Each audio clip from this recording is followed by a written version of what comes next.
ಸಮಾವೇಶ ಮಾಡೋಕ್ಕೆ ಸಾಧನೆ ಮಾಡಿಲ್ಲ. ಹೀಗಾಗಿ ಇದು ಕಾಂಗ್ರೆಸ್ಸಿನ ಆಂತರಿಕ ಸಂಘರ್ಷದ ಒಂದು ಶಕ್ತಿ ಪ್ರದರ್ಶನ. ಹಿಂದೇನು ಹಾಸನಲ್ಲಿ ಮಾಡಬೇಕಾಯಿತು, ಬೇರೆ ಬೇರೆ ಕಡೆ ಮಾಡಬೇಕಾಯಿತು. ಈಗ ಅದು ಈ ರೀತಿ ಸಾಧನಾ ಸಮಾವೇಶದ ಹೆಸರಿನಲ್ಲಿ ಮೈಸೂರಿನಲ್ಲಿ ಆಗ್ತಿರೋದು ಭಾಳ ಸ್ಪಷ್ಟ. ಮತ್ತು ಈಗಾಗಲೇ ಅವ್ರು ಏನೊಂದು ಎಕ್ಸಸೈಸ್ ಮಾಡಿದ್ದಾರೆ, MLAಗಳು ಮತ್ತು ಮಂತ್ರಿಗಳು ಮೀಟಿಂಗ್ ಮಾಡೋದು, ಅದಕ್ಕೆ ಸಾಕಷ್ಟು ಆಕ್ಷೇಪಗಳು ಇವತ್ತು ಹೊರಗೆ ಬರ್ತಾ ಇದೆ. ಹೀಗಾಗಿ ಎಲ್ಲವೂ ಸರಿ ಇಲ್ಲ ಅನ್ನೋದು ಭಾಳ ಸ್ಪಷ್ಟ. ಇದು ಏನು ಆಂತರಿಕವಾಗಿರೋ ಸಂಘರ್ಷ ಮುಂದುವರಿತಾ ಇದೆ, ಯಾವುದೂ ಫುಲ್ ಸ್ಟಾಪ್ ಇಲ್ಲ. ಹೈಕಮಾಂಡ್ ಎಲ್ಲಿವರೆಗೂ ಸ್ಪಷ್ಟತೆ ಕೊಡೋದಿಲ್ಲ, ಇದು ಮುಂದುವರಿತಿದೆ. ಮತ್ತು ಹೈಕಮಾಂಡ್ಗೂ ಈಗ ಗೊಂದಲ ಬೇಕಾಗಿದೆ ಅಂತ ಅನಿಸ್ತಾ ಇದೆ.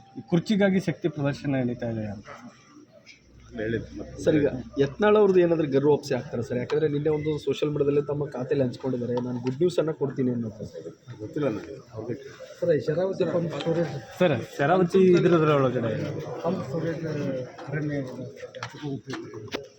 ಇಲ್ಲ ನೋಡಿ, ಪಂಪ್ ಸ್ಟೋರೇಜು ಇದು ಅತ್ಯಂತ ಕಡಿಮೆ ಖರ್ಚಿನಲ್ಲಿ 2000 ಮೆಗಾವ್ಯಾಟ್ ಉತ್ಪಾದನೆ ಮಾಡೋದು. ಪ್ರಶ್ನೆ ಏನು, ಅರಣ್ಯ ಅಲ್ಲಿ ಒಂದು ಸುಮಾರು 38 ಹೆಕ್ಟರ್ ಪ್ರದೇಶ ಏನು ಹೋಗ್ತಾ ಇದೆ, ಅದ್ರ ಬದಲು ಬೇರೆ ಅರಣ್ಯ ಕೊಟ್ಟು ಅಷ್ಟು ಅರಣ್ಯ ಬೆಳೆಸಬೇಕು. ಮತ್ತು ಅಲ್ಲಿನೂ ಸುತ್ತಲೂ ಅರಣ್ಯ ಏನಿದೆ, ಇತರ ಅರಣ್ಯಗಳನ್ನು ಕಾಪಾಡಬೇಕು. ಈಗಾಗಲೇ ಕೆಲವು ಷರತ್ತುಗಳ ಒಂದಿಗೆ ಕ್ಲಿಯರೆನ್ಸ್ ಸಿಕ್ಕಿದೆ, ಆ ಷರತ್ತನ್ನು ಪಾಲನೆ ಮಾಡಿ ಮಾಡಬೇಕು. ಲೋಕಾರ್ಪಣೆ ಆಯಿತು ಸರ್, ಅಲ್ಲಿ ಶಿಷ್ಟಾಚಾರ ಉಲ್ಲಂಘನೆ ಆಗಿದೆ. ಶಿಷ್ಟಾಚಾರ ಯಾವುದು ಉಲ್ಲಂಘನೆ ಆಗಿದೆ?